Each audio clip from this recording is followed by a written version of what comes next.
நேற்று மன்னார் வளைகுடா மற்றும் அதனை ஒட்டியுள்ள பகுதிகளில் நிலவிய காற்றழுத்த தாழ்வு பகுதி இன்று லட்சத்தீவு மற்றும் மாலத்தீவு பகுதிகளில் நிலவுகிறது. இது தொடர்ந்து படிப்படியாக மேற்கு திசையில் நகர்ந்து வலுவிழக்கக்கூடும். இதன் காரணமாக கடந்த 24 மணி நேரத்தில் தமிழகம், புதுவை, காரைக்கால் பகுதிகளில் வடகிழக்கு பருவமழை மிக தீவிரமாக உள்ளது. பெரும்பாலான இடங்களில் கனமழை முதல் மிக கனமழை பெய்துள்ளது. 29 இடங்களில் அதி கனமழையும், 81 இடங்களில் மிக கனமழையும், 168 இடங்களில் கனமழையும் பதிவாகியுள்ளது.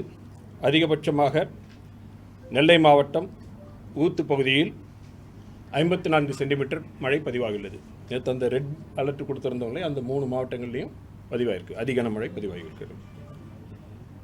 தற்பொழுது அடுத்து வரும் 24 மணி நேரத்தை பொறுத்தவரையில் தென் தமிழகம் மற்றும் உள் மாவட்டங்களில், மத்திய மாவட்டங்களில் பெரும்பாலான இடங்களிலும், வட தமிழகத்தில் அநேக இடங்களிலும் லேசானது முதல் மிதமான மழை பெய்யக்கூடும். கனமழை எச்சரிக்கை பொறுத்தவரையில் அடுத்து வரும் 24 மணி நேரத்திற்கு டெல்டா மாவட்டங்கள், கன்னியாகுமரி, தூத்துக்குடி, தென்காசி ஆகிய மாவட்டங்களில் ஓரிரு இடங்களில் கனமுதல் மிக கனமழைக்கும், நெல்லை மாவட்டத்தில் ஓரிரு இடங்களில் அதிகனமழைக்கும், ஏனைய தென் தமிழக உள் மாவட்டங்களில் ஓரிரு இடங்களில் கனமழைக்கும் பெய்யக்கூடும். நாளை தெற்கு அந்தமான் கடல் பகுதியில் வளிமண்டல மேலடுக்கு சுழற்சி உருவாகும். அதனைத் தொடர்ந்து வருகின்ற 48 மணி நேரத்தில் காற்றழுத்த தாழ்வு பகுதியாக உருவாகி இது மேற்கு வடமேற்கு திசையில் நகர்ந்து தமிழக கடற்கரையின் பகுதிகளை நோக்கி நகரக்கூடும். இதன் காரணமாக 17, 18 தேதிகளில் டெல்டா மாவட்டங்கள் உள்ளிட்ட வட தமிழகத்தின் கடலோர மாவட்டங்களில் கனமுதல் மிக கனமழை பெய்யக்கூடும். மீனவர்களுக்கான எச்சரிக்கையை பொறுத்தவரையில் இன்று குமரிக்கடல் பகுதியில் சூறைக்காற்றானது மணிக்கு 35 முதல் 45 கிலோமீட்டர் வேகத்தில் வீசக்கூடும் என்பதால் மீனவர்கள் இன்று குமரிக்கடல் பகுதியில் செல்ல வேண்டாம் என்று அறிவுறுத்தப்படுகிறார்கள். மேலும் 15, 16, 17 தேதிகளில் அந்தமான் கடல் பகுதி, தென்கிழக்கு வங்கக்கடல் பகுதி மற்றும் தென்மேற்கு வங்கக்கடல் பகுதிகளில் சூறைக்காற்றானது மணிக்கு 35 முதல் 45 கிலோமீட்டர் வேகத்தில் அவ்வப்பொழுது 55 கிலோமீட்டர் வேகத்தில் வீசக்கூடும் என்பதால் 15, 16, 17 தேதிகளில் இந்த பகுதிகளுக்கு செல்ல வேண்டாம் என்று அறிவுறுத்தப்படுகிறார்கள். வடகிழக்கு பருவமழையை பொறுத்தவரையில் தமிழகம், புதுவை, காரைக்கால் பகுதிகளில் கடந்த அக்டோபர் 1 முதல் இன்று வரையிலான காலகட்டத்தில் பதிவான மழையின் அளவு 54 சென்டிமீட்டர். இந்த காலகட்டத்தின் இயல்பளவு 40 சென்டிமீட்டர். இது 32% அதிகம். மாவட்டங்களை பொறுத்தவரையில் 5 மாவட்டங்களில் இயல்பை விட மிக அதிகமாகவும், 22 மாவட்டங்களில் இயல்பை விட அதிகமாகவும், 13 மாவட்டங்களில் இயல்பை ஒட்டியும் மழை பதிவாகியுள்ளது. நேற்று வரைக்கும் பார்த்தீங்கன்னா 16% இயல்பை விட அதிகமாக இருந்தது. இன்று ஒரே நாளில் 32% இயல்பை விட அதிகமாக இருக்குது. கிட்டத்தட்ட 16% ஒரே நாளில் பரவலாக மழை பெய்த நிலையில் மழை அதிகம். ஓகேங்களா?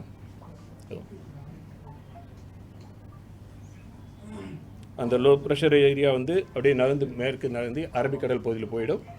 நாளைக்கு நமக்கு வளிமண்டல மேலடுக்கு சுழற்சி உருவாகி அது அடுத்து வரக்கூடிய 48 மணி நேரத்தில் காற்றழுத்த தாழ்வு பகுதியாக மாறி தமிழக கடற்கரை நோக்கி நகரும். அது எங்கே அடுத்து எப்படி கரெக்டாக எந்த இடத்துல போகுங்கிறது அடுத்து வரக்கூடிய அப்டேட்டில் சொல்லுவோம். இப்போதைக்கு 17, 18 தேதிகளில் கடலோர மாவட்டங்களில் மழைக்கு வாய்ப்பு இருக்குது. மீனவர்களுக்கான எச்சரிக்கை கொடுத்துருக்கேன். சென்னையை பொறுத்த வரைக்கும் சென்னைக்கு மழை பதிவு கேட்குறீங்களா? சென்னைக்கும் கனமழைக்கான வாய்ப்பு இருக்கிறது. அது அடுத்து வரக்கூடிய இதில் சொல்ல போகிறோம். நம்ம வடகடலோர மாவட்டங்கள் மொத்தம் சொல்லியிருக்கோம். நம்ம வடகடலோர மாவட்டங்களில் மழைக்கான வாய்ப்பு இப்பொழுது தற்போது நிலை சொல்லியிருக்கிறது. கனமழைக்கான வாய்ப்பு இருக்கிறது. அடுத்து வரக்கூடிய இது அது நகர்வு பொறுத்து எல்லாம் இருக்குது. இப்போது நிலையில் நம்ம சொல்லியிருக்கோம்.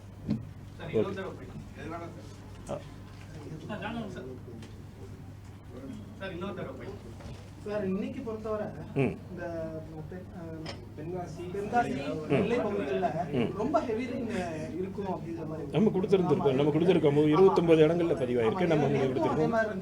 இன்னைக்கு நம்ம தென்காசி பகுதியில் மாவட்டத்திற்கு இது கொடுத்துருக்கோம், ரெட் அலர்ட். இது நெல்லை மாவட்டத்தில் ரெட் அலர்ட் கொடுத்துருக்கோம். மற்ற சுற்றி இருக்கிற பகுதிகளில் ஆரஞ்சு அலர்ட் கொடுத்துருக்கோம்.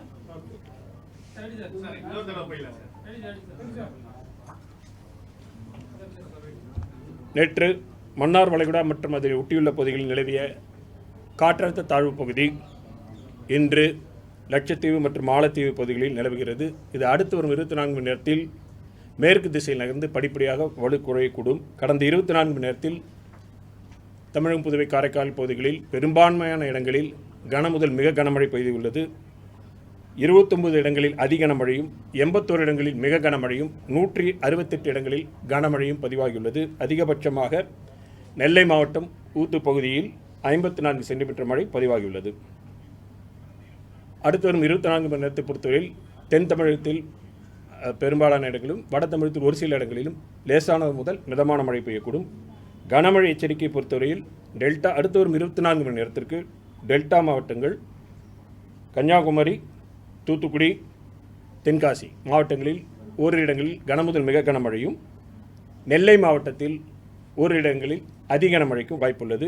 ஏனைய தென் தமிழகத்தின் உள் மாவட்டங்களில் ஓரிரு இடங்களில் கனமழைக்கான வாய்ப்புள்ளது. நாளை தெற்கு அந்தமான் கடல் பகுதியில் வளிமண்டல மேலடுக்கு சுழற்சி உருவாகக்கூடும். அதனைத் தொடர்ந்து வருகின்ற 48 மணி நேரத்தில் காற்றழுத்த தாழ்வு பகுதி உருவாகி மேற்கு வடமேற்கு திசையில் தமிழக கடற்கரை பகுதிகளை நோக்கி நகரக்கூடும்.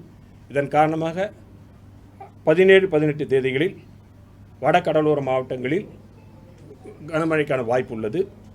மீனவர்களுக்கான எச்சரிக்கையை பொறுத்தவரையில் குமரிக்கடல் பகுதியில் இன்று சூறாவளி காற்று வீசக்கூடுவதால் இன்று மீனவர்கள் செல்ல வேண்டாம் என்று அறிவிக்கப்படுகிறார்கள். மேலும் 15, 16, 17 தேதிகளில் அந்தமான் கடல் பகுதி, தென்கிழக்கு வங்கக்கடல் மற்றும் தென்மேற்கு வங்கக்கடல் மற்றும் அதனை ஒட்டியுள்ள மத்திய வங்கக்கடல் பகுதிகளில் சூறாவளி காற்றானது 35 முதல் 45 கிலோமீட்டர் வேகத்தில் அவ்வப்பொழுது 55 கிலோமீட்டர் வேகத்தில் வீசக்கூடும் என்பதால் மீனவர்கள் 15, 16, 17 தேதிகளில் இந்த பகுதிகளுக்கு செல்ல வேண்டாம் என்று அறிவுறுத்தப்படுகிறார்கள்.